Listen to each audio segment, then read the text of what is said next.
Welcome to the unknown, a place where ghosts, cryptids, and extraterrestrials are sought.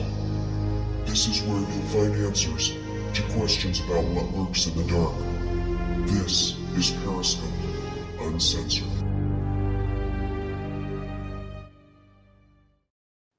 Good evening, everyone, and welcome to Periscope Uncensored on WBHM Digital Broadcasting out of Alabama. I am Clarissa Vasquez, and riding shotgun, as usual, is the man, the myth, the legend, Mr. Jax. Hello, everybody. How you doing tonight? I'm doing righteous. How are you? If I was any better, they'd have to put me in a cage. Awesome. So Glad to hear it. Yeah, we've got an exciting show lined up tonight. Yes, we do. Looking forward to it. Yeah, later in the show, we're going to have Aubrey Baldwin from Thin Line Paranormal joining us. I'm really excited. I believe they're out of Pennsylvania, and she is the team leader for Thin Line. She's also a medium, and she is just she's multifaceted within the organization. So I'm really excited to talk to her and learn more about Thin Line, learn more about her and her abilities and some of her experiences. And it's going to be a great show. I am very excited and looking forward to having her on. Yeah, I think Bubba's excited too. Can you hear him? I can. Yeah, he's downstairs actually. But he's mad at me because I just scolded him and chased him downstairs. He was chewing on one of the electrical cords for one of the fish tanks. Uh-oh. Yeah. That's not good. No. So he got scolded. And I actually, I don't usually, scold him and chase him away, but I had to tonight. And you hush, nobody's talking to you. And but you and I were talking earlier about a rather controversial subject that I think we should probably discuss on the air. Absolutely. And no, folks, I'm not going to tell ghost jokes again tonight. I know you're all sad about that. And we actually had a lot of positive feedback about those really stupid ghost jokes I was telling last week. But I'm not going to tell the ghost jokes tonight. But you and I were talking earlier today about the paranormal apps that a lot of people are using, and they are claiming that the results that they're getting with these apps are legitimate. Now, I personally am a firm believer that the apps are bunk. I do not advocate their use in legitimate investigations. I think they're for entertainment purposes only and should be treated as such. And there's reasons why I believe this, but you have had some experiences with one of the apps. And I know a lot of people, just swear by some of them. So, why don't we start with you telling about, the one really cool experience you had, and we'll go from there. Well, just for sunshine and rainbows, I decided to download the free version of Ghost Radar. And yeah, one of the worst ones, right? Right. And it was about like 4 or 5 years ago, and I was heading down to daycare to pick up my daughter and my grandson. And I was just playing with it, just having it going, and all these ghosts supposedly were all around me, and some coming super close to me and whatnot. And right before I hit the stairs, it said children. I was like, whoa. I was like, this has got to be coincidence, because I played with that thing and I got no words to what I was doing or whatever. But nothing that corresponded. Right. Correct. I mean, that was just like, I mean, to be perfectly honest with you, that did kind of like surprise me a little bit, but Now, you said you were picking the kids up from daycare. Was it a daycare center or was it someone's home that just happened to be watching the children? it is somebody's home, but she's certified. Okay. So it wasn't actually like a, like ABC's and 123's daycare center, No, like you could find in the phone book. Okay. All right. no. Here's my take on all of this. These apps, like I said earlier, are crap. They're bunk. They're worthless. They're for entertainment purposes only. And here's why, folks. Cell phones and tablets are not mechanically capable or electronically capable, for that matter, to do what the apps claim they can do. There's no EMF meter within a cell phone or a tablet. There is no radar receiver within a cell phone or a tablet. And a lot of the newer apps even have a GPS feature in them that, let's say, for argument's sake, let's say you're at the Lizzie Borden bed and breakfast. And so if the GPS feature on your cell phone or tablet is on, which most are, because a lot of people use Google Maps or they do the location notification, like for Facebook or whatever, if you use that on your phone or your tablet, the GPS feature is 99.9% of the time turned on a cell phone or tablet because a lot of apps use it. So if you go to, say, the Lizzie Borden bed and breakfast, and all of a sudden you're getting words like, Lizzie or Andrew or axe or murder or what have you, that's because the app is utilizing the GPS feature and knows where you're at. It knows that you're at the Lizzie Borden bed and breakfast. And so it goes into its little nifty little, word bank and says, oh, well, the user is at this location, so I'm going to use these words. Same thing, if you're at a hospital, it can say doctor or cemetery, or not cemetery, but, surgery or death, cancer, things like that. So for those reasons, cell phones and tablets are not mechanically or electronically capable of doing what the apps claim they can do. It's all a computer program with, lots of flashy lights and a pre-programmed word bank. And if the app has the GPS feature, which there's no way to look inside the specs to see if it has it, the only way you can find out is if you contact the manufacturer, the developer of the app, and say, does this app use a GPS feature? And they are required by law to tell you whether or not it does. And so, yeah, so you're, another point, and I know you're going to back me up on this one. If these apps were legit, they would not be a free or 99-cent download. They would cost hundreds, if not thousands of dollars. Correct. Yes. Because the developer of this app is going to go, oh my gosh, I have struck gold with this. So I'm going to sell it for $499 so that, paranormal investigators everywhere will download it and use my app and, further the field of paranormal research or whatever they want to do with it. But regardless, I'm rich. So, that's my 2 cents on it, folks. I know there's a lot of people out there that will disagree with me. And that's fine. You are welcome to disagree with me all you want, but you cannot ignore the facts. And that'll fall also right in line when I was approaching the daycare center that night. It said children, so that makes sense. Right, and that was why I asked you if it was, like a commercial daycare center or if it was just somebody's house. Because if it was a commercial daycare center, I'd be like, oh, GPS feature. The app knows you're at ABC daycare and, and said children, because what do you find at daycare centers? You find children.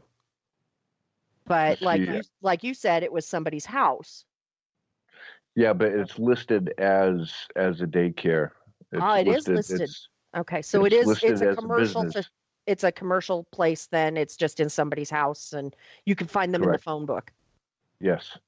For those of us that are older than millennials who know what phone books are.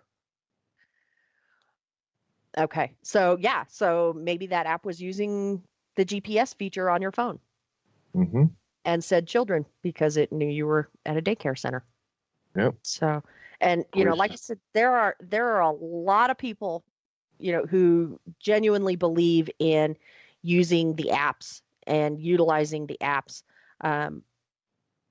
And here's another thing: if you are trying to conduct legitimate paranormal research, having cell phones and tablets turned on is not a good idea anyway, because the sending and receiving of signals with those devices can and will interfere with your other equipment. It will trip your K2 meters, which I'm not an advocate of the K2 because they are so easily triggered.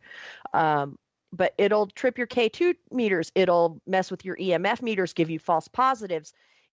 In some cases, depending on the type of phone you have, the tablets don't use this, but if you have an older phone that still has analog capabilities, it can mess with your cameras. Mm-hmm. So, it's not a good idea. It's not an ethical idea to utilize cell phones and tablets when you're trying to conduct legitimate research anyway. Now, if you're just out on a field trip or you're out practicing or goofing around or whatever, that's fine. But if you've got a client or if you're working a thesis or you're trying to do something legitimate to contribute to the field, having a cell phone or a tablet turned on location is not a good idea anyway.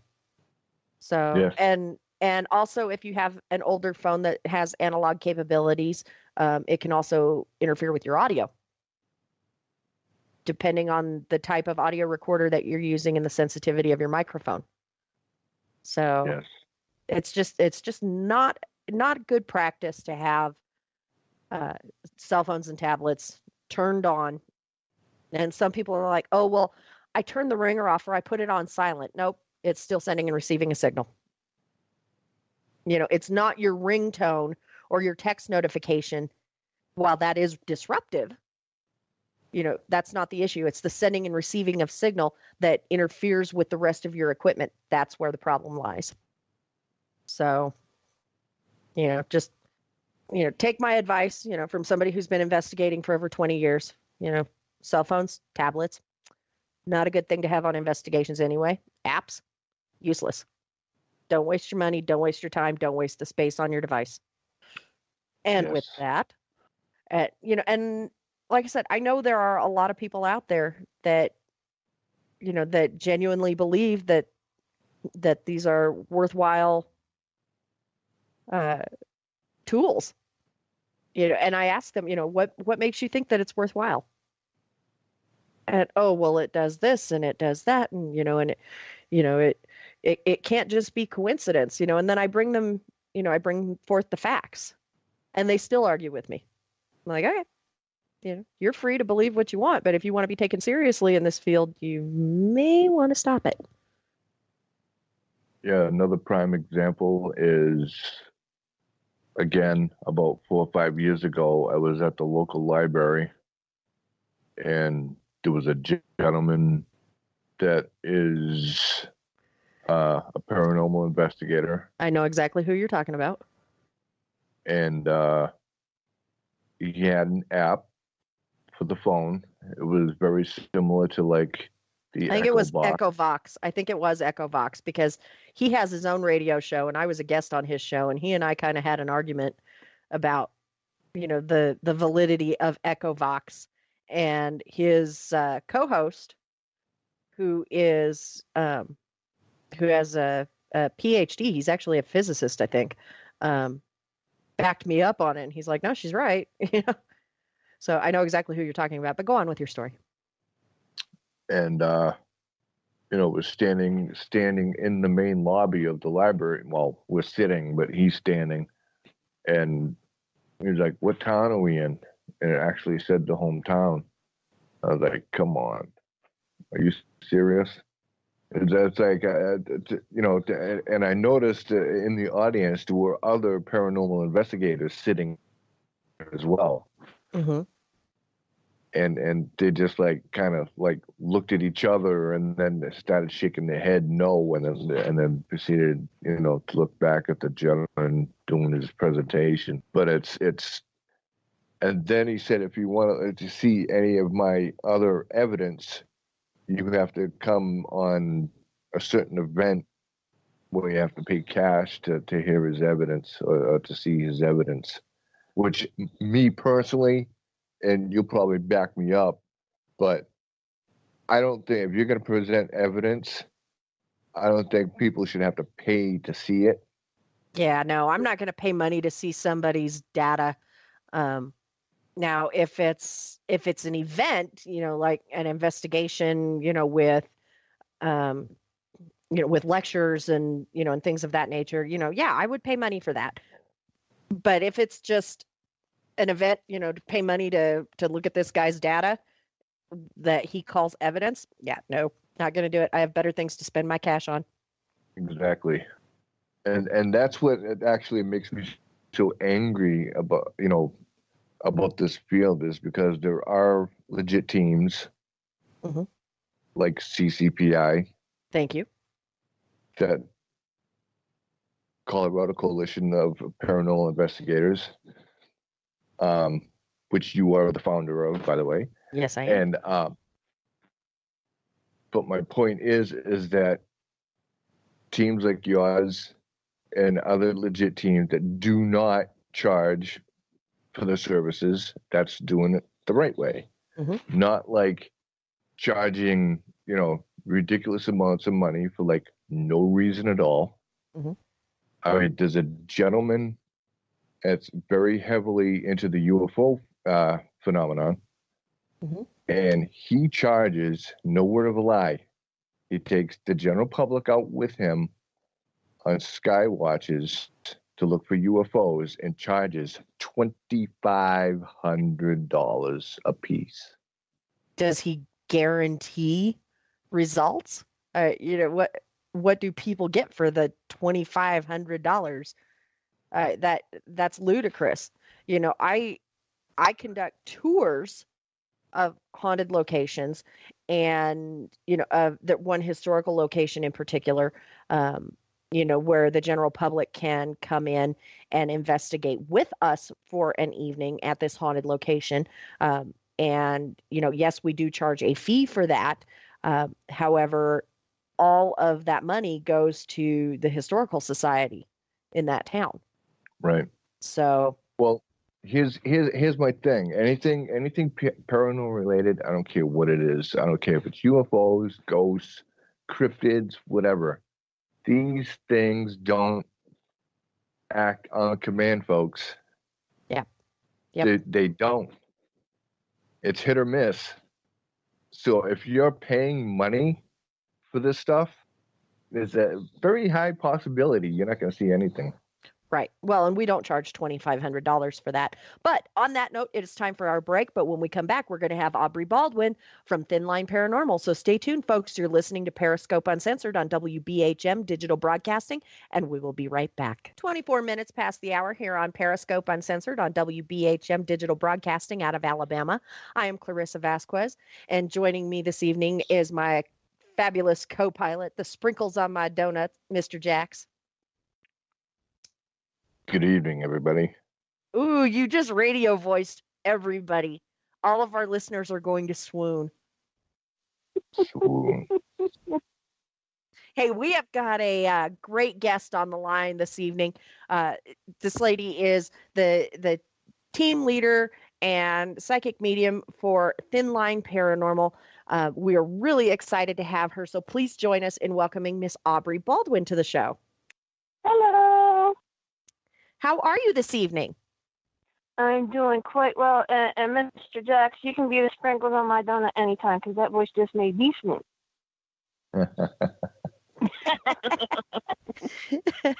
Oh, you have another fan. Woo! It certainly sounds like it, doesn't it? Yes, it does.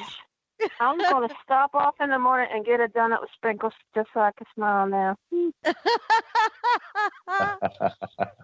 Hand me a fan. It's getting a little, getting the vapors over here. So, Aubrey, for our listeners who are not yet familiar with you and Thin Line Paranormal, why don't you tell a little bit about yourself? Tell us about Thin Line and what got you started in the field of paranormal investigation. Well, when I was about 4 years old, I had a very interesting experience with a character hanging out in my closet. His name was Alphonse. He just kind of popped out of nowhere. Okay, who are you? And in time, he became a buddy, and I'm thinking, no, this is normal, you know. But as I got older, I found out that wasn't quite normal. There might be something just a little different about you. And still, even to this day, I have weird dreams about just that closet door. The house where I used to live at that age still stands, and I don't know if he showed himself to anyone else, but it'd be interesting to find out. Definitely.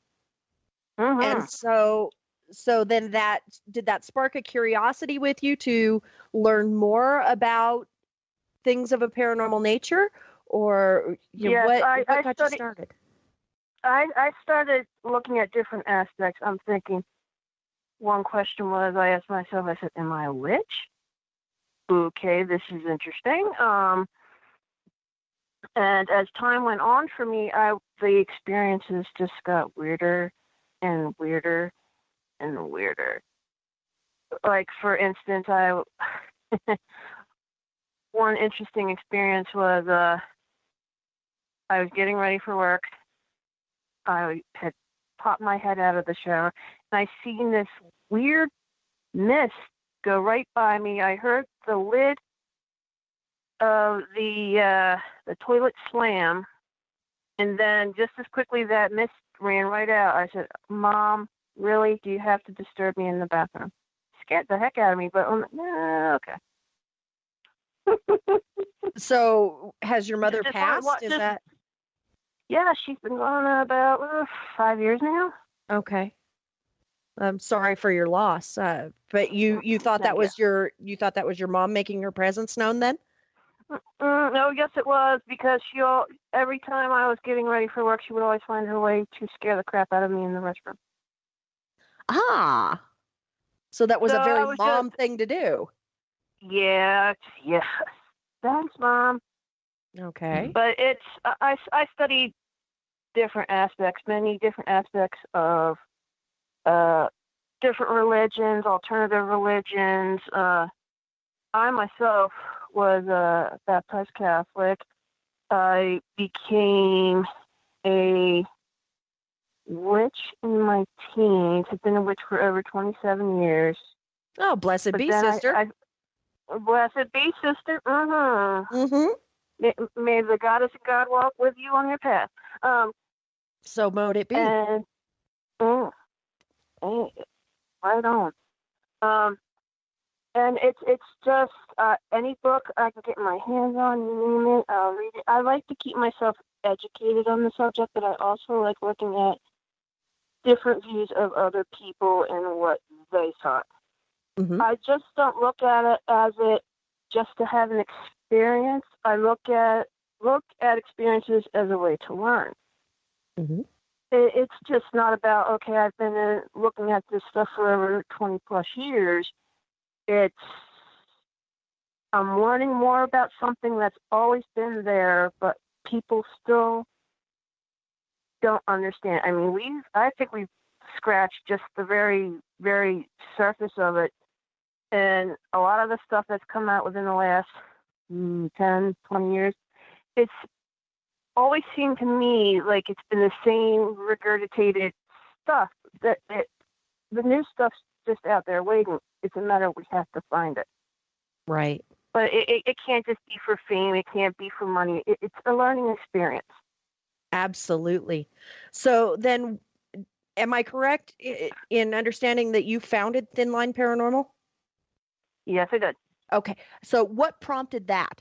Well, there were a few of us. Well, actually, there were these two individuals I'd seen on past paranormal tours through passing, through talking to. And they asked me if I wanted to go check out a location. Okay, I'll go with you. Here, it turns out those two weren't exactly too well versed as much as I am. So they asked me, "Well, would you teach us?" Okay, I can teach you. But from what I can tell already, the three of us get along quite well. Mm-hmm. So why don't we just make it a group? I can teach you, and we can have a group at the same time. And that's what came out of that particular night. Myself, my associate Sasha, my best buddy Josh, and another best friend, Beth, who is at home right now.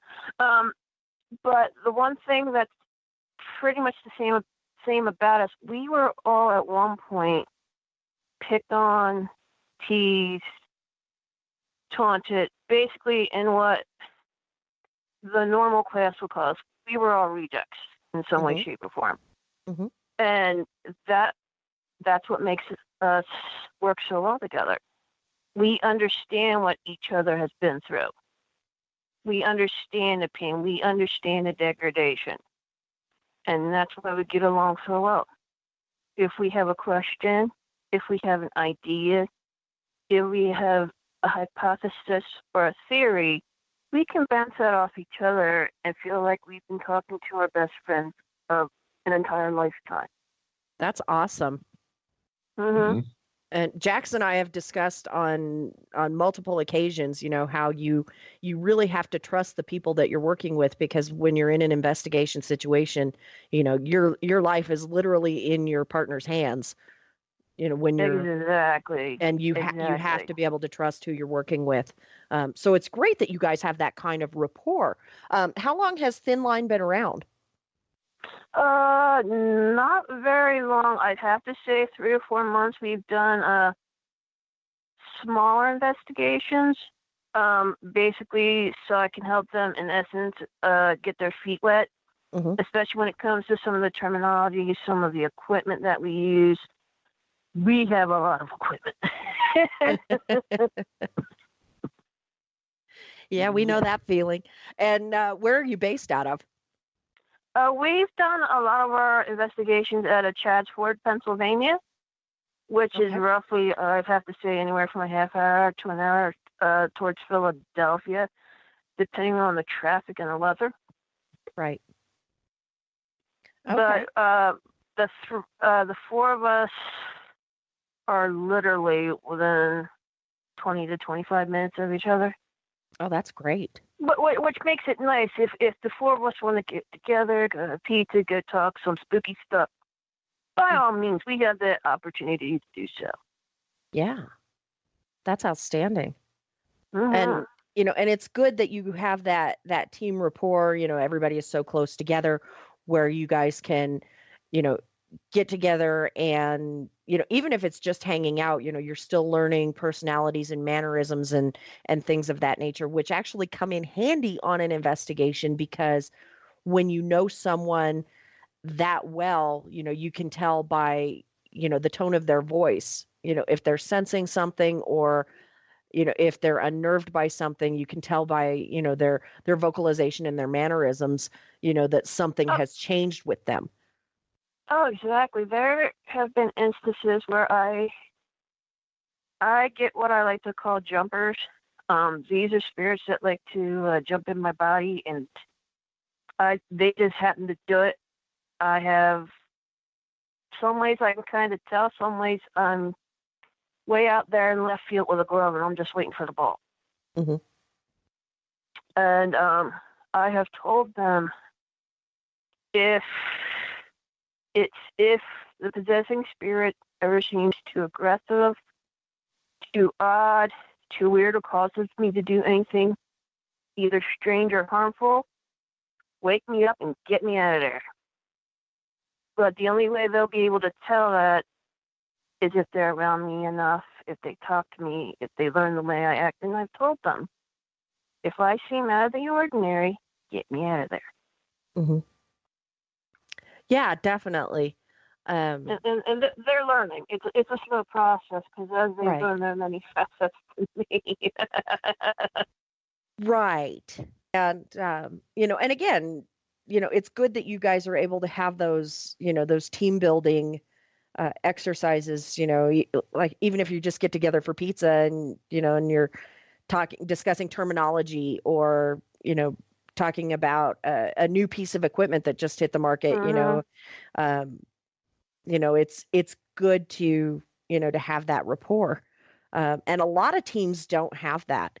I've seen time after time, where teams are so, their membership is so scattered, they're not able to meet for meetings and stuff like that. And with my organization, I do have a couple of members, one, I happen to be right smack in the middle of everybody, but, one member is 2 hours one way from me and another member is 2 hours another way from me.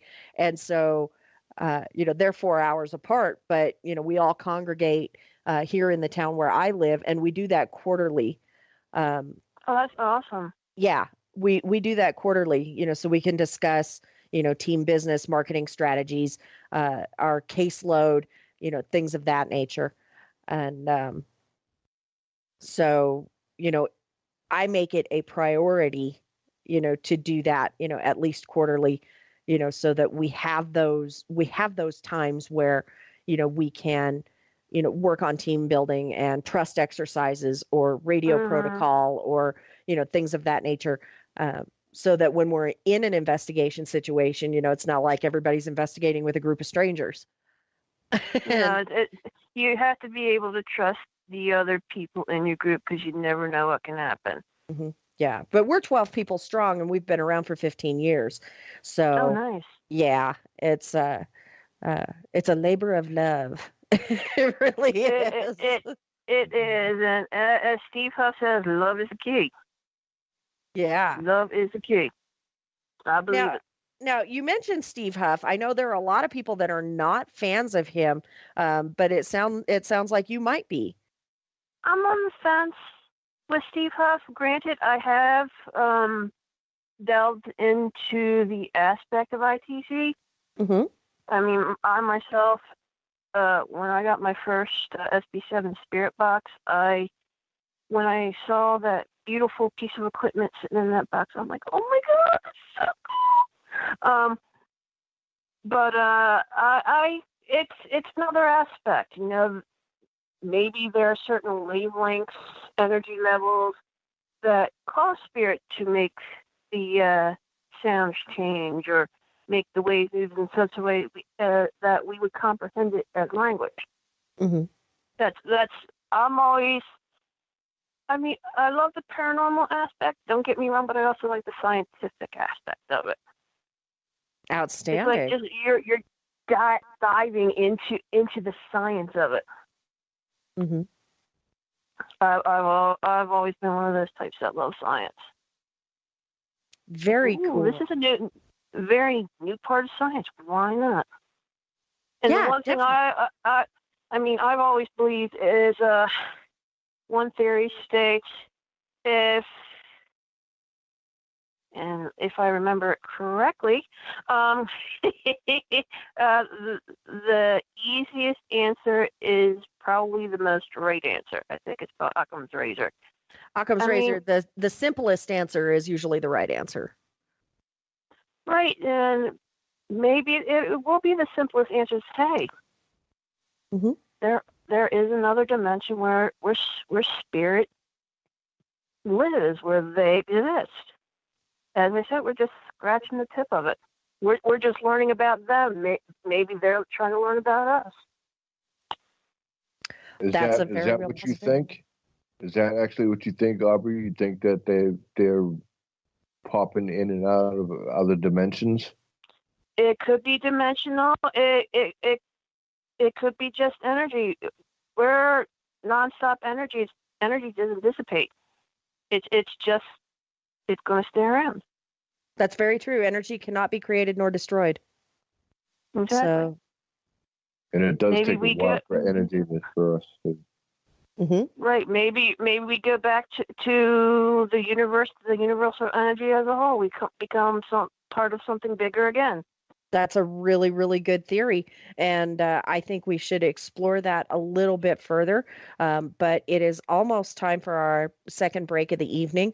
But when we come back, we're going to have more with Aubrey Baldwin from Thin Line Paranormal.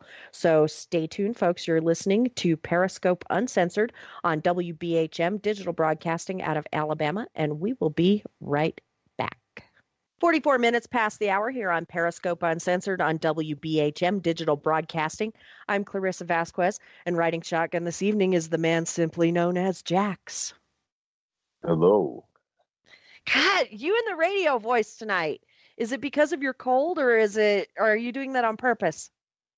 Whenever I have a cold, it's my voice tends to get a little deeper. Yeah, but I think you're doing it on purpose, though, because you and I were talking earlier, and your voice was not this deep. I'm not complaining at all. Yeah. I don't know. Yeah. Yeah. When Jack, you and I you can read me the phone book right now, and I wouldn't even care. Yeah, I think you have a new fan. Yeah, I'm smiling over here. If the grin doesn't hit you from PA, I don't know what will. Well, and speaking of fans, real quick, Jax has a fan page on Facebook. Uh-oh, I'm in trouble. Yeah. So you Yes, can go to Facebook and learn about all things Jax by going to facebook.com/Jax-paranormal. I'm in trouble. Yep. So I'm going to say I think Jax is in trouble now. No, I'm up in PA. I'm not, honey, I love you, but I ain't driving all that way.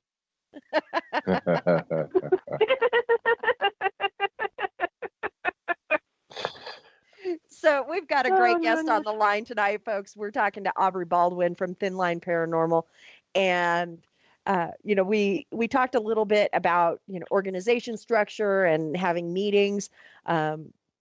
And when we were at break, we talked a little bit about the cryptozoology and the ufology aspect of it. But Thin Line focuses more on ghostology. Yes. Okay. Yes, we do. And so are you guys to the point now where you're ready to start taking on clients and conducting investigations within the community, or are you still in that training phase? When we have our moments at our favorite little location, and if I can just go ahead and mention it, sure. It's called the Sanderson Museum. It's in Chatsford, Pennsylvania. It's a great training ground. Every time we go there, we always seem to get something. 90% of what we get is all EVP. We've actually got some voices, responses, all manner of evidence. We've had them lighting up our K2s, making all sorts of comments on our SB7 spirit boxes. We've even had a few captures on the SLS camera. Okay. Which have been very, very interesting. What would you say is your most compelling piece of data to date? Compelling piece. That would actually be the property of my best buddy Josh, who apparently is now harassing me on the chat. We had gone to the Sanderson Museum, and I was getting the feeling that one of the violin cases that they had set up in the museum, I sensed that the second violin was the one that he liked to use the most, and apparently on the SLS camera, a figure popped up next to me, put its hand on the same spot where my hand was, and static electricity and chills. Wow. So your personal experience was backed up with SLS footage. Mm-hmm. Yes, it was. I would say that's compelling, wouldn't you, Jax? I would. I actually had something very similar happen to me when I was investigating the S.K. Pierce mansion in Gardner, Massachusetts. Nice. It was told to us that some of the claims, and that there was at least two children that had died in the house. Mm-hmm. And I was actually to record them on the SLS camera as they're putting their hand, each of them, in my hand, and holding my hand, so to speak. Wow. So that was quite interesting. See, I thought you were going to tell the lap dance story. I know. We'll save that for our next commercial. We've got a longer commercial coming up in about 10 minutes. We'll save that story for a commercial because all of our listeners have already heard that story a couple of times. No paranormal pennies. That make you walk funny. Right? I still want to know where you slipped the singles, but we'll discuss that when we go to break. But yeah. So you've been investigating for a while, Aubrey. What's your favorite location that you've investigated so far? Is it the museum there, or is there another one that just really? Oh, I have a few. There was, I wouldn't call it an official investigation, but when I had the opportunity to get an Eastern State Penitentiary. Now, they have the Goofy event every year. I call it Goofy because it is Terror Behind the Walls. Mm-hmm. And they use that as a way to make funds for the prison so they can fix windows and get more wings open. But after the first attraction, my friend and I were in line to go to another attraction called the Workshop. We're standing there in line, and next thing I know, I hear her snapping her fingers. I'm like, what are you doing? She's like, Aubrey, you were just gone for 5 minutes. Where were you? What do you mean? She said to me, you were walking like your ankles were shackled and your wrists were cuffed. Wow. Once we got into the workshop, one of the actors tried to do what we like to call a jump scare. In other words, just jump out and scare the heck out of you. Well, he took one look in my eyes and said, get the bleep away from me. You're scaring me with the stare. Oh, wow. It kind of freaked him out. Wow. After that, I said, okay, we're getting out of here. This is boring, both of us. I mean, she worked at a Halloween shop, and I dealt with this type of thing most of my life, so it's really didn't scare me. I have found the same thing, when I go to, like thrill attractions, like haunted houses and stuff like that. I find that I get really bored really quick. And it's like, you know what, this is not scary at all. Why did I waste my money? The most entertainment I had was once security came and nicely walked us out towards the end of it. We discovered that they had an open wing with borrow lights on. It had been painted. People could actually see what one of the cells looked like. Mm-hmm. And some of the cells, the lights were off. Maybe a little moonlight was coming through. I said, those cells aren't open, There's something in there. They're laughing at us. Hmm. Yeah. And did the security guard find that of interest, or? She was walking quickly the other direction after I said that. Oh, okay. She's like, no way, no how. I'm not going to ask. I said, you might not want to. But some of them are more more scared of us than we are of them. We're not.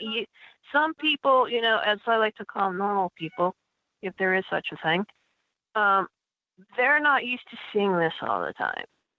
I get something quick popping out of the corner of my eye, or I see something move across my path real quick, or I see hitchhiking shadows on the way home from, say, a roller derby event or a concert, or just, you're used to it. Mm-hmm. You get so used to it, it's okay. Yeah, you get desensitized hey, after a while. Like, hey, how you doing? Oh, I'm sorry, your head's off. Talk to you later. Yeah, after a while, you get desensitized to it. And, I was actually in talks with a production company for a TV show. And they're like, what scares you the most? And I'm like, well, clowns. And they're like, no, in the field honey, let me tell you. They're like, no, in the field of paranormal investigation. And I'm like, nothing really. I said, I've been doing this for so long, I'm desensitized to it. I'm not going to have the, Yvette Fielding screech and deer in the headlights look on camera, because, it. You just look at it anymore and go, really? Really? Are you serious? Yeah.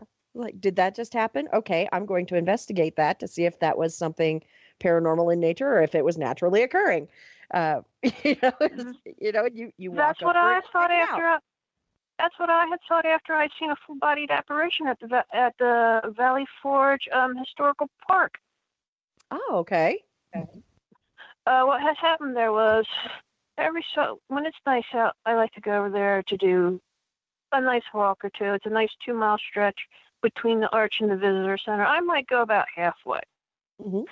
There were a bunch of kids out checking out the little cabins soldiers stayed in, and mm-hmm. when I turned my head, I had seen this guy dressed in full Continental Army uniform, mm-hmm.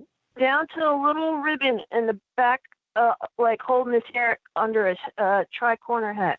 Mm-hmm. This is how much detail this guy had. And I'm thinking, whoa, this is awesome. These kids get to see an actual uniformed soldier from this time period. So as the kids were walking another way, I seen this guy kind of duck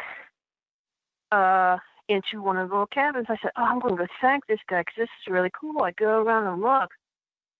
There's nobody in there.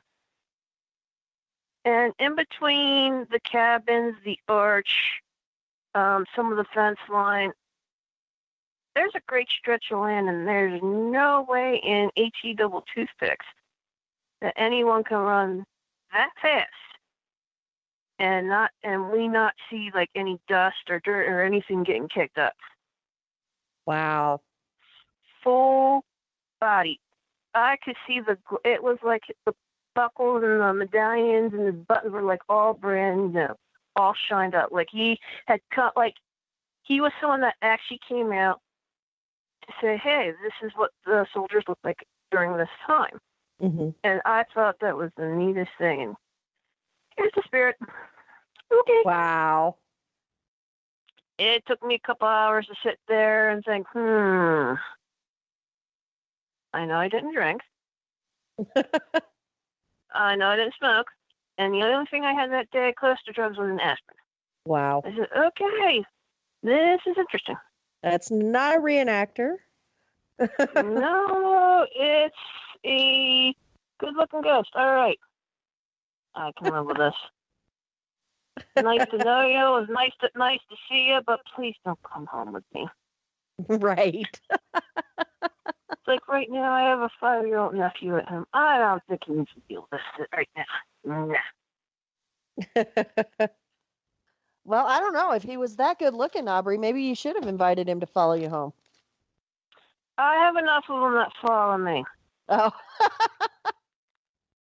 At one point, when another SB7 spirit box story, at one of my former jobs, it was quiet, so I figured I like the sound of static. I love white noise. It relaxes me.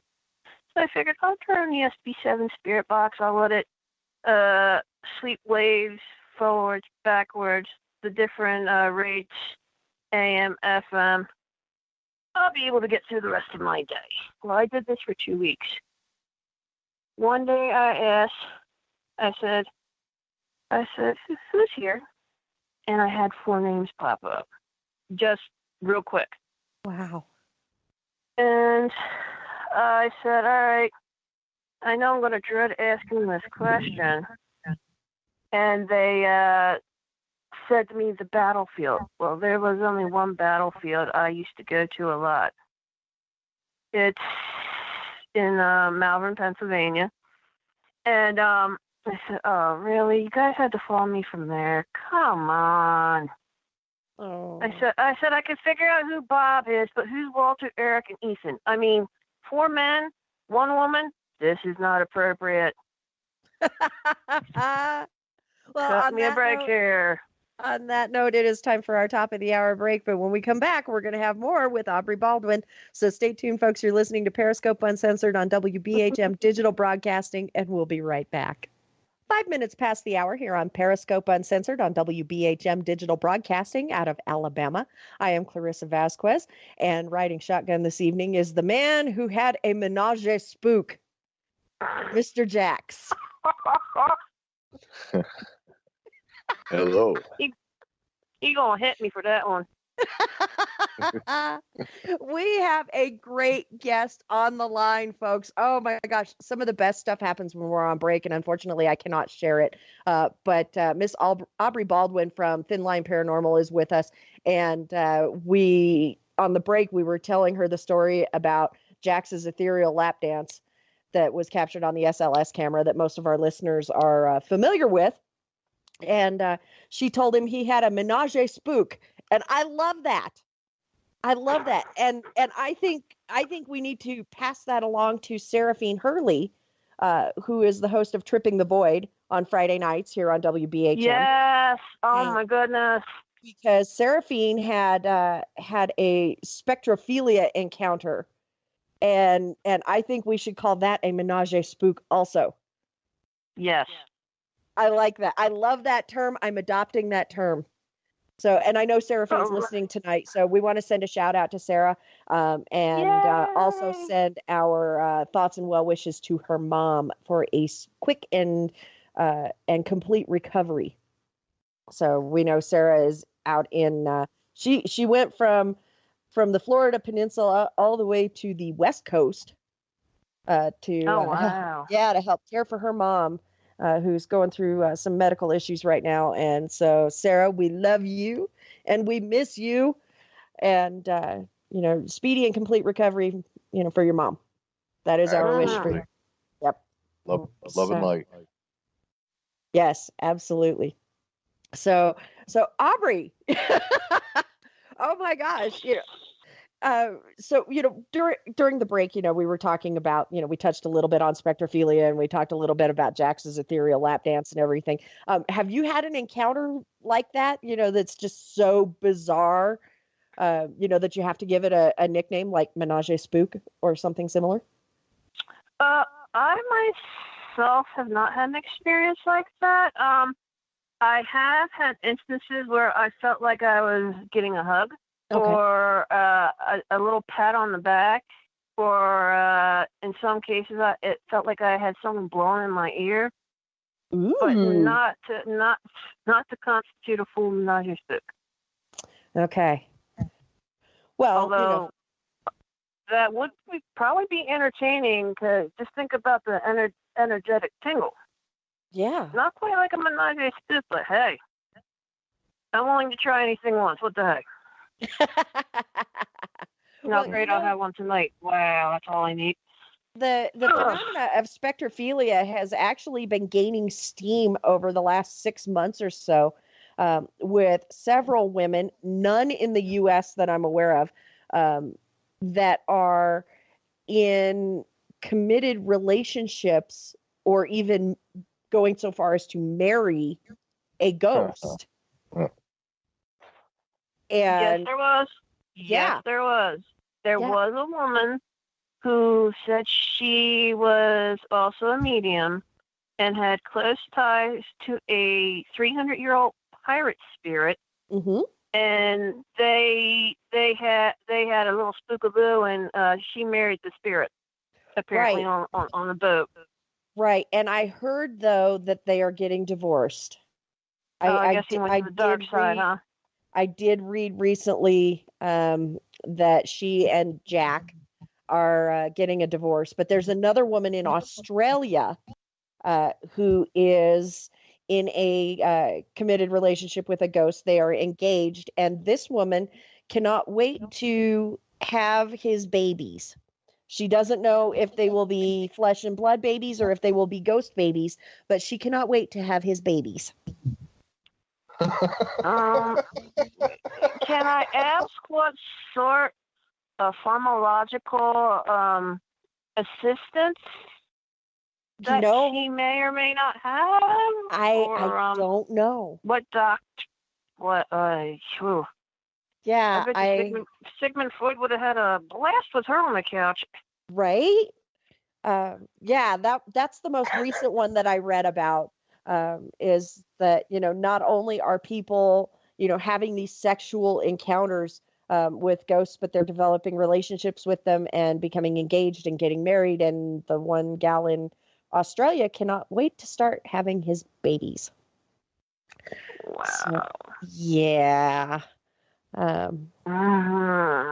think I need to go to Australia and have a very long talk with somebody. I think I'll just stay here in the States and keep reading, about, Yeah, that's always good. Good glass of wine, shot of brandy, Get out my I just got a new book myself to read, so yeah, why not? I'll get drunk, read a book, and go to bed. I'm happy. If I somehow hit the electric socket, I get a little tingle.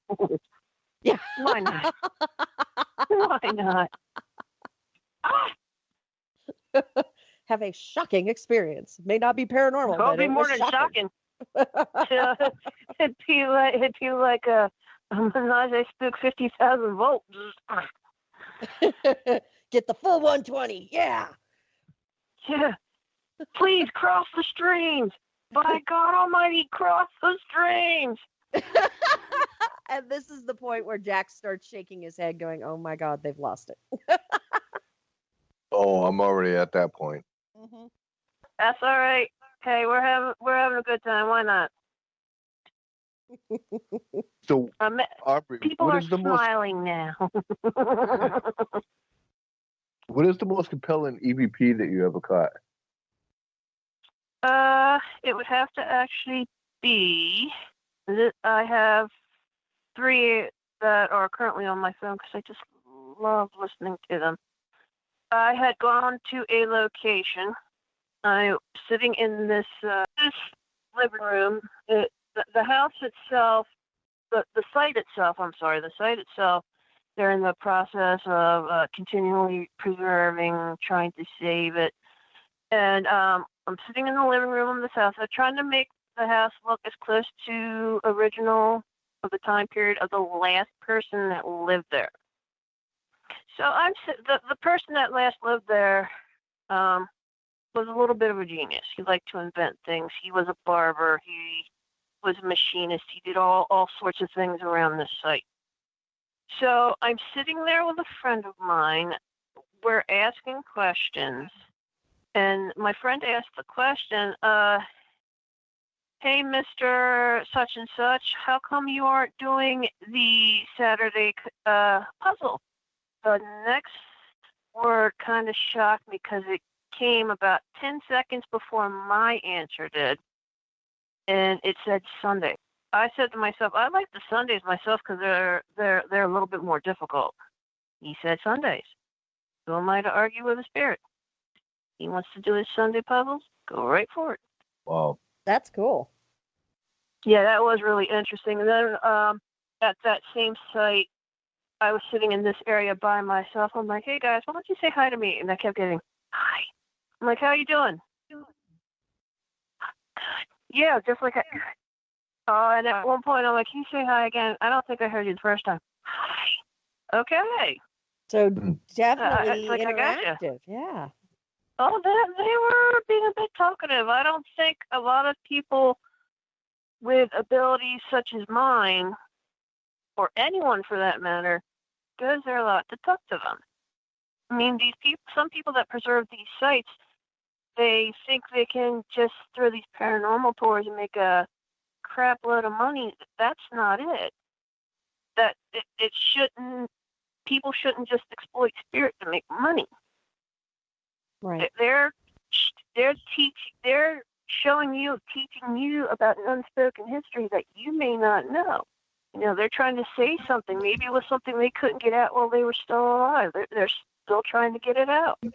Yeah, no, you're absolutely right. And, you know, and that falls in line, you know, with a lot of the historic preservation. You know, some people are so focused on the structure that they neglect, you know, the energy and the essence, or even the spirits, you know, within the house or the building, you know, what, regardless of, you know, what they're renovating.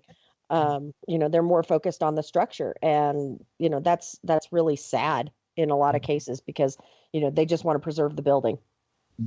Exactly. Now, the Sanderson Museum that we go to, it turns out that Mr. Sanderson was a big collector. People would send him things. And he had a massive collection, like, Boy Scout patches. He had gorgeous rock samples. He had several violins that he used to play. He used to play square dancing music, and he used to call it. The most interesting thing I've seen in that museum is this little mini Sphinx. And I said, oh, that's pretty cool. But then you go to read the label that's under it. Apparently somebody found that near Tutankhamun's tomb in Egypt. Oh, wow. I said to myself, can I just touch it? He said, no. Oh, come on, please. No. They're like, are we going to have to constantly watch you while you're here? No. Because that's another thing that I study on the read about on rare occasions is Egyptology. Yeah, I know a that lot was of always people an are interesting fascinated with aspect. that. Definitely. It's so interesting how their version of creation of, like, the earth and people, it's just a beautiful story. Definitely. But that place is always, I mean, that place has found its way in my heart. I love that place. So Every what do you time I think go about in- what do you think about the curse then, affiliated with Tutankhamun's tomb? Well, there are many ways you can look at it. Some say it's a curse, but then again, some people say it could have been some sort of germ, some sort of disease that may have been captured there for thousands upon thousands of years, and it just got worse as time went on. It mutated. It turned into something else. And people, when they start dying, they could have just gotten sick. Right. But it is an interesting mystery. Oh, yeah, for sure. For sure. And I know in South America, there's a lot of quote unquote curses, you know, attached to, you know, some of the Mayan temples and, you know, some of those burial sites. And the locals won't have anything to do with some of those locations, you know, just because of the rumored and reported curses. And so, you know, a lot of those things are really neat to, you know, investigate and explore and see if there's any fact to the hype. That's funny that you actually mentioned the Mayan tombs. I myself have been there. Really? Yes. Many years ago, it was a trip down to Cancun, and for the activity to do on the third day, you could either go out, get drunk on a boat, and eat barbecue. No. Oh, that's right Or up you can Jax's alley. Hey, whatever tricks your trigger, honey, whatever makes you happy. But when they mention Chichen Itza, which is one of the biggest Mayan ruins, I said, I'm gone. Granted, I may have lost 3 pounds in water weight and sweat alone. I got to see one of the very first observatories, and I actually put my hands on a giant Mayan temple I had only read about in 7th grade. Oh, wow. The place is called El Castillo. Twice a year, it looks like these snakeheads are climbing down the steps or going back up the steps. Right, on the solstices, right? Right, the solstices, and it was just, I almost cried when I touched them. Oh, I'll bet. Well, 'Cause on that it note, was just a beautiful moment. yeah, on that note, it is time for our next break. But when we come back, we'll have our final segment with Aubrey Baldwin from Thin Line Paranormal. So stay tuned, folks. You're listening to Periscope Uncensored on WBHM Digital Broadcasting, and we will be right back. Son of a Hey, son. mother. Son, what are you doing? Hey, Mom. I'm getting ready to listen to Periscope Uncensored. By expanding your vocabulary. Well, it is uncensored. Son, the uncensored part of Periscope Uncensored is Jax and I getting down to brass tacks with all aspects of the paranormal. There's no fluff on our show. So, no off-color commentary? I didn't say that. Awesome! What? Son? I just hit my head. Oh boy, I'll go get you an ice pack. Catch Periscope Uncensored Thursday nights at 9 p.m. Eastern, only on WBHM Digital Broadcasting. 23 minutes past the hour here on Periscope Uncensored on WBHM Digital Broadcasting out of Alabama. I am Clarissa Vasquez, and riding shotgun this evening, as always, is the peanut butter to my jelly, Mr. Jax. Hello. Oh, you didn't radio voice me this time. Oh, would you like me to? Oh, please do. Because, it can get much better. Oh, I can do that too, sweetheart. Wow. Did we just have an EVP on the air?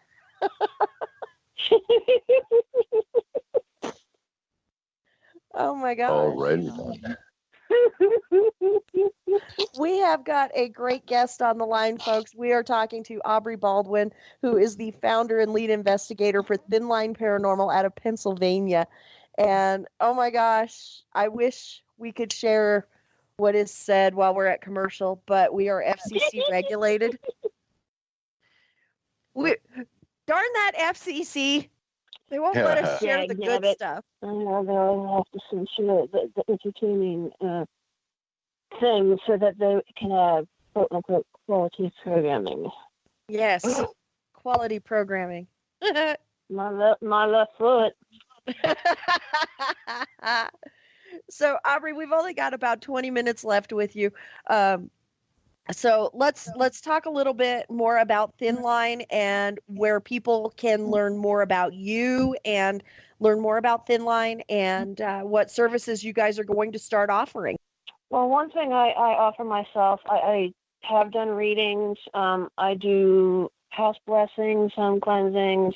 I wouldn't say exorcisms because darn that menage spook.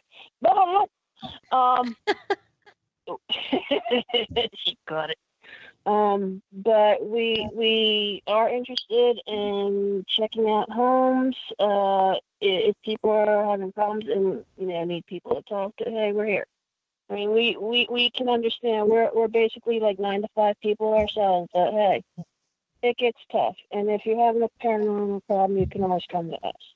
Outstanding. And where can people find you? Right now, we're on Facebook. If you just search for Thin Line Paranormal and look at the really cool ghost picture with the black storm clouds, yeah, that's us. Ah, very cool. Very cool. And our email address, if you're just interested and you need someone to talk to, possibly get a consult or anything in that matter, our email address is thinlineparanormal@gmail.com. At gmail.com? Yes, ma'am. Okay, so thinlineparanormal@gmail.com, folks, is where you can email Aubrey to learn more or get a consultation if you need one. If you've got general questions about something that may be plaguing your home, you can send Aubrey an email, and she'll get back to you. I know her response time is pretty timely because I messaged her to ask her if she would be interested in being a guest on the show, and it was almost immediately. She's like, "Oh my gosh, yes!" So, and why not? You guys are fabulous. What can I say? Well, yes, we are. That's just No. that type of accent's just a honey on my toast.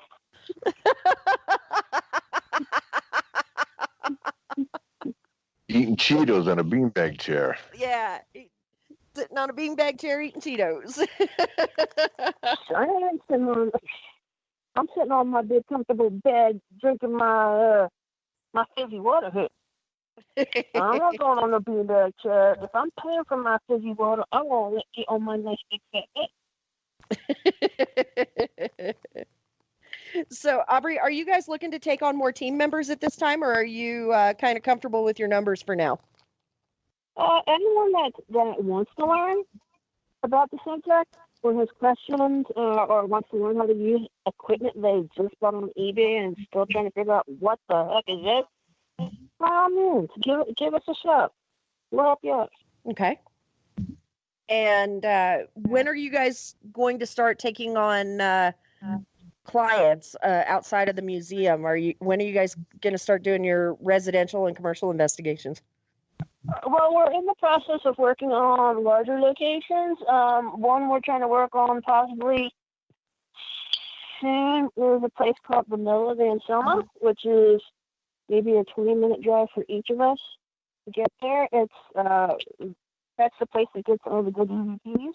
Mm-hmm. And we are looking on larger places outside of Chester County, which is where the four of us mostly live. Very cool.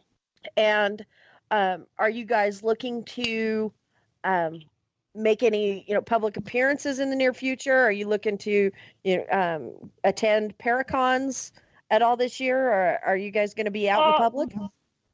We're slowly working on it. I myself am always out in the public, but then again, you couldn't miss me if you tried. Very interesting looking character in some ways, especially when the red hair is out. It's going to be black tomorrow night. But anyway, people usually see me with my ghost bumper stickers and whatnot, and they love starting up conversations. I'll talk to them. They want to be educated. I'm more than happy to sit there and talk to them.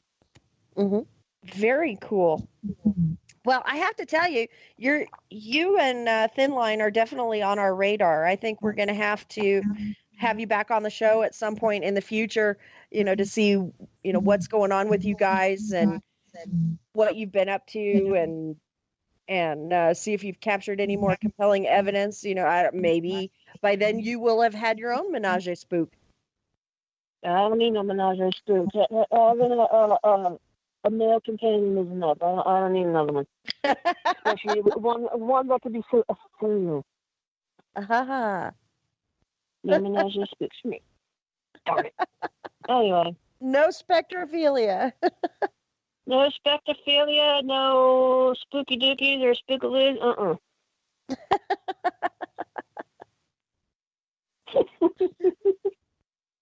That's outstanding.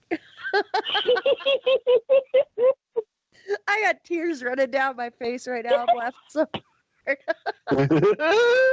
Oh, don't start. Don't start that. You're going to make me chipmunk. If it's all paranormal, I want to try stand comedy. At least I got some material. Yeah, you've got material for paranormal stand-up comedy. Yeah. There we go. Next stop is Vegas. Bye, people. Zach Baggins has nothing on me. Hello, it's Aaron Goodwin. Bye, everybody. See you later.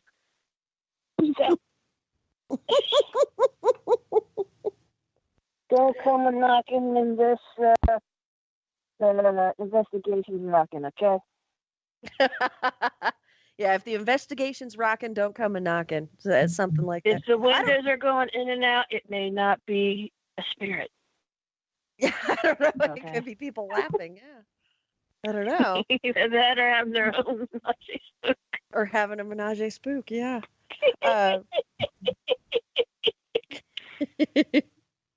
Wow, we need to introduce you to Mike Brody. Please do. He's a paranormal stand-up comedian. We're actually going to have him on the show in April, and oh, nice. Yeah, and he's a great guy, and I saw him in person about 11 years ago, I think, at the Stanley Hotel. I was at a Paracon there. I love the Stanley Hotel. And Never yeah, been, but it's on my list. and yeah, he was there, and he did some of his paranormal stand-up comedy. I have been a fan of his ever since. This guy cracks me up. And Seraphine in the chat room said she's giggling, just no hand puppets. Hey now. Man, she just took all the fun out of it. Sometimes you need a visual. Yeah, sometimes you do need a visual. You know, whether it's your hand in a glove or in a plastic bag, you know, whatever. Or a sock. Yeah. Yeah. You know, you can just actually... can't do you just can't do everything with slime. Right? It's a little messy. What were you saying, Jax? Well, if you put a sock on the hand, you could name him Mr. Socko. Mr. Sacco? Okay. That's just lame. No. You'd What, have to. you gonna put it on the other hand and call it a stranger? I have no idea. That's Mrs. Socko. Mrs. Sacco. So now you're having a menage a wool. A menage a wool. Or menage a cotton, whatever the socks are made of. A menage a polyester party. I don't know.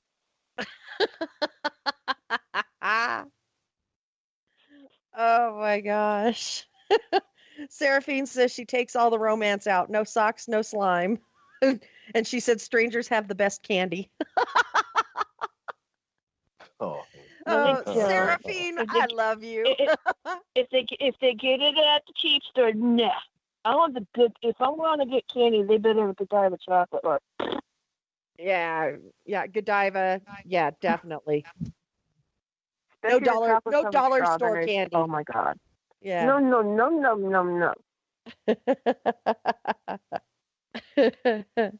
If I get your broke, leave down to the good store and get the good stuff. That's right. Oh, I want miss my box of $150 chocolates. Go get them. I can see it now. I don't want no Reese's. I can see it now. This box of chocolate just, floating down the sidewalk, carried by the invisible hand. Well, of course, then that would defeat the question of me asking, "Are you clean?" You're terrible, sir. I can just see right through you.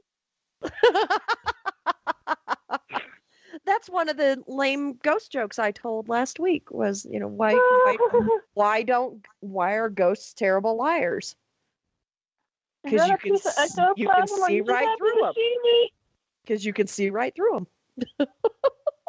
You got a piece of ectoplasm? You're just happy to see me, bud. Oh my gosh. Oh my gosh. We have gone off the rails on Periscope Uncensored tonight, folks. Yeah. And I'm not sorry about that. Come on, a little chaos for the fun. Casper's extra friendly tonight. I'm just waiting for the circus to show up. Where'd the elephants go? Oh, wait, they got rid of the elephants. Dang it. Yeah, no more elephants at the circus. That's so sad. Well, we've only got about 6 more minutes left with you, Aubrey. And so one more time, where can people find you on Facebook? Just look up Thin Line Paranormal. If you see the picture of the ghost and the awesome looking red clouds, that's us. Or you can send us an email at thinlineparanormal@g-as-in-girl-mail.com. Very, very cool. And you're taking consultations and general questions, but you're not taking on new members, correct? If they're looking just to learn, we are willing to take in and teach you. Okay. Very If we cool. find that you do really good at your job, we may keep you. But then you have to deal with me. And Oh, that could dear. be either a good thing or a very bad thing. Could be dangerous. That could be dangerous. I don't know. When I'm headed out east here in a couple of months, and on the way back, we may have to stop in Pennsylvania. Please do. Please do let me know where I'll try to hook up with you guys. But remember, no menage a spooks. Yeah, no menage a spooks.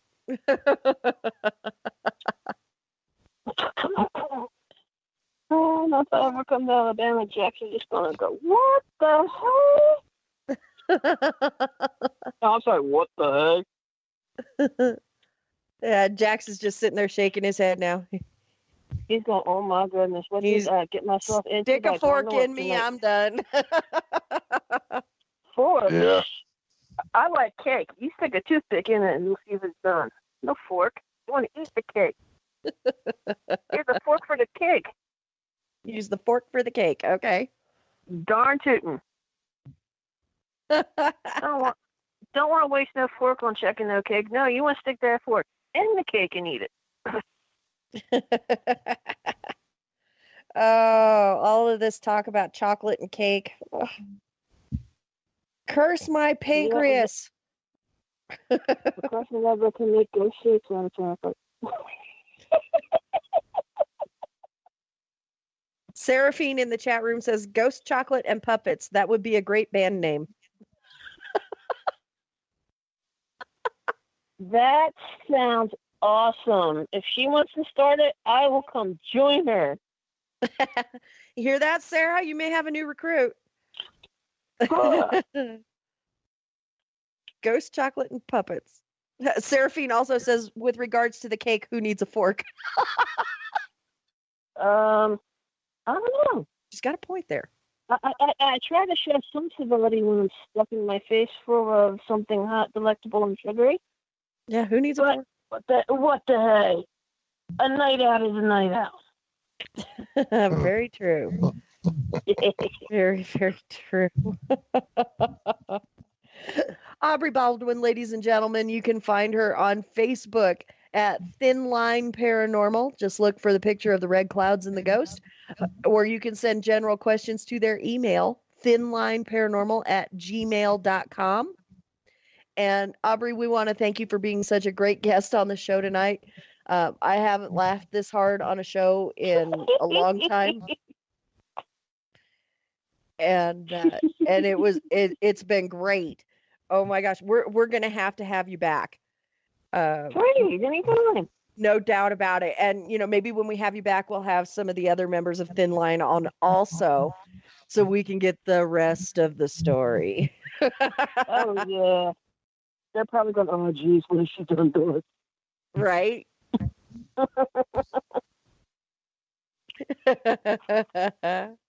I think that would be great. But yeah, no, you guys are definitely on our radar. We're going to be keeping tabs on you, seeing what's going on and what you guys have been up to. And we wish you guys the best of luck with your research. Thank you. I appreciate that. Yeah, and it's going to be exciting to see what's coming down the pike for you guys, and we will definitely give it some serious thought as to whether or not we stop in Pennsylvania on the way back from the East Coast this summer. Please do. I think we're gonna have to make that happen. I will show you some of the places that have the best food in my area. Outstanding. Where it's a somewhat of a small town I'm in, and the food is great. Some of the people are great. Me, I just happen to be the nut in the big bowl. Well, you can't miss me. It is time for our final break of the evening, but when we come back, you'll have more with me and Jax. So stay tuned. You're listening to Periscope Uncensored on WBHM Digital Broadcasting, and we will be right back. 45 minutes past the hour here on Periscope Uncensored on WBHM Digital Broadcasting out of Alabama. I am Clarissa Vasquez, and riding shotgun this evening is Jax. Sorry, I tried to hold it together. Hello, everybody. Ooh, radio voice. Man, you're making all of our listeners melt. It's no wonder our ratings are going up. They don't tune in to listen to me. They tune in to listen to you in that radio voice. Absolutely. Ooh. And man, we had a great guest tonight. And I really think we're going to have her back on the show at some point. Absolutely. I mean, when we were on break, she had me in stitches. And I hear somebody's puppy dog. I think Cat's puppies are playing. How cool is that? And after the show, I get to go play with puppies.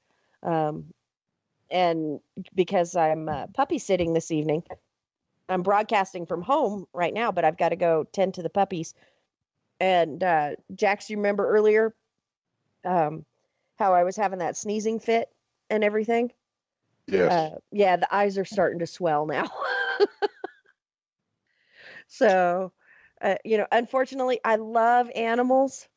I do. I love animals, and I'm more of a cat person than I am a dog person, but I am so allergic, and I do a lot of puppy sitting, so I get my puppy lovin's in small doses, but I am so allergic, and these pups that I'm watching tonight are, one of them sheds a lot, and so of course, I've been sneezing all evening, and now my eyes are all swollen, and there's a reason that Bubba gets regular baths.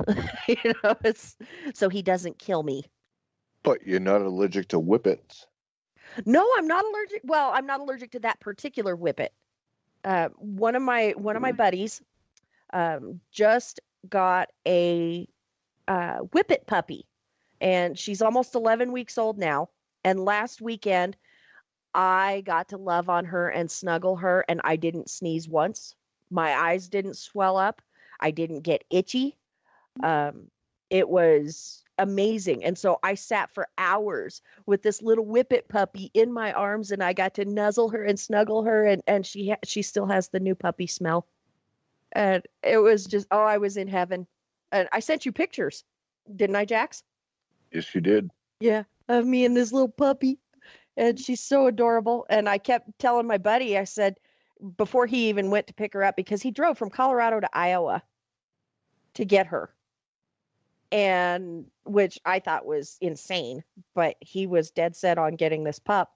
And before he even got her, I said, I can't wait for you to get her. I'm going to put bows in her hair and I'm going to paint her nails. He says, no, you're not. I said, oh yeah, I am. And so I got to meet her for the first time. And of course she loves me, but what's not to love? And I was looking at her little tiny puppy paws, and I told him, and I said, I don't have to paint her nails. They're already pink. They are. She's got the little baby pink claws, and the pads of her paws are still pink, and she's got that new puppy smell. Oh my God, she's adorable. When you said that you were loving her and squeezing her, it kind of reminded me of the old Looney Tunes cartoon. I will hug him and squeeze him and call him George. But I always wanted my very own bunny rabbit. I will call him George. Don't start. Okay, I do not need a chipmunk on the air. Come on. Well, you just did twice. I know. Stop it. Jax has this laugh, which I call the Tigger laugh, because it sounds like Tigger. Girl. Yeah. And so when he does that, I have a laugh that he has found humorous for as long as we've known each other. And he calls it the chipmunk, because apparently I sound like a chipmunk when I get to laughing so hard. But it never fails. Whenever he does that Tigger laugh, it makes me chipmunk, which then makes him Tigger laugh even harder, which makes me chipmunk even harder. And before long, we're rolling around like idiots just laughing, and we can't remember what was funny to begin with. Am I wrong? No, you're not. You're not wrong at all. So, yeah. So it has been my objective to not chipmunk on the air. It has been his objective to get me to chipmunk on the air, and tonight he succeeded. Yes. Yay. You're rotten. You're rotten, Jax. Power to the Jax.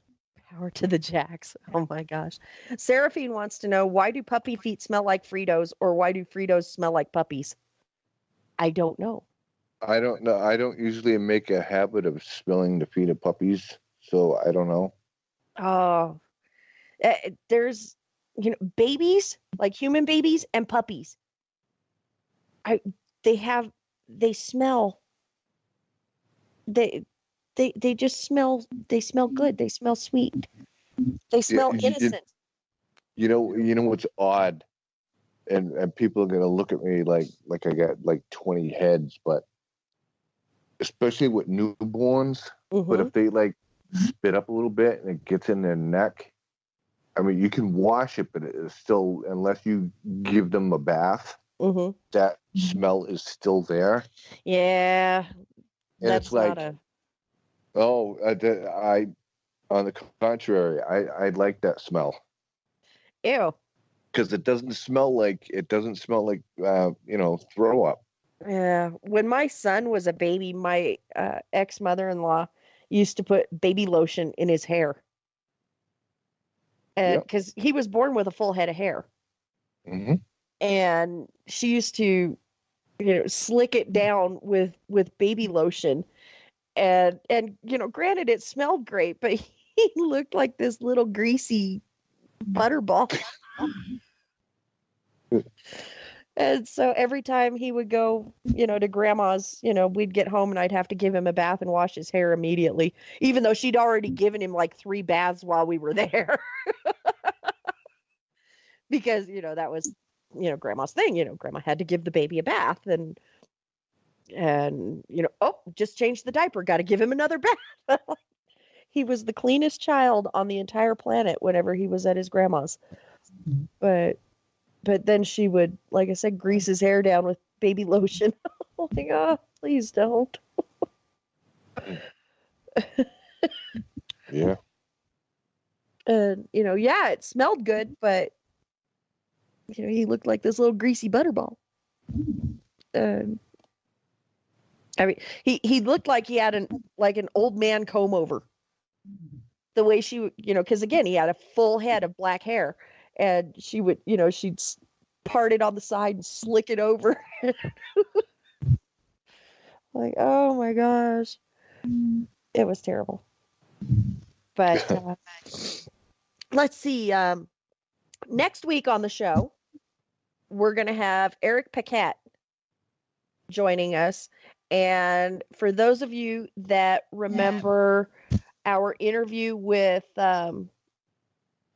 Charles a couple of weeks ago, Charles' last name is escaping me right now. Charles Karen. Yeah, Charles Karen. Thank you. You're welcome. Eric is Charles's counterpart at New Hampshire Paranormal Research. Awesome. So he's the co-founder of Paranormal Conspiracy. He's the lead investigator at New Hampshire Paranormal Research. He's the founder of New Hampshire Paranormal Afterlife and the co-founder of Nightmare Productions. So we're going to get the other side of the story from when we had Charles on the show. We're going to have Eric Paquette on the show and learn more about all of those amazing endeavors that have been going on out there in New Hampshire, because we had such a great time with Charles on the show. We're going to have Eric on next week and learn more about that. So I would love. I want to learn a little bit more about that Paracon, because I would love to go to that. I would love to also. I think after all of the craziness dies down, the middle of this year, which I think the craziness is going to die down in the middle of the year. I don't know. It may continue, but, I think then I can start, looking at 2020 events and start budgeting and planning and stuff like that. And start attending some of these Paracons, that we've been talking about on the show for the last few weeks. Yes. So. Well, there's no reason why you can't budget. Oh yeah. With enough advance notice and everything, I can attend Paracons no problem. What bugs me is when they contact me 4 weeks out and expect me to travel, 4 weeks out. It's like, I can't do that. I need time to budget. I need to be able to, get airline tickets possibly, or, factor in, drive time and, arrange a pet sitter and things like that. So, it's, I request, at least 6 months notice, if somebody wants me to be part of their Paracon, and a year is even better. Yes. Because then I can, really plan and budget and do things right instead of, just scrimping by. So, well, we are just about out of time. Did you have a good evening? I did. How about yourself? I really enjoyed having Aubrey on the show. We're going to have her back. And she already friended me on Facebook, so you know that the craziness is going to continue. Oh, yeah. And, I think we now have a friend in Aubrey. So this is going to be cool. I'm excited to see what the future holds. But I can actually hear Aubrey singing right now. You got a friend in me. You got a friend in me. Oh, yeah. But we have reached the end of our show.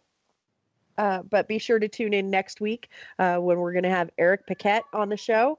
And we're going to be talking about, all of his endeavors with Paranormal Conspiracy, New Hampshire Paranormal Research, New Hampshire Paranormal Afterlife, and Nightmare Productions.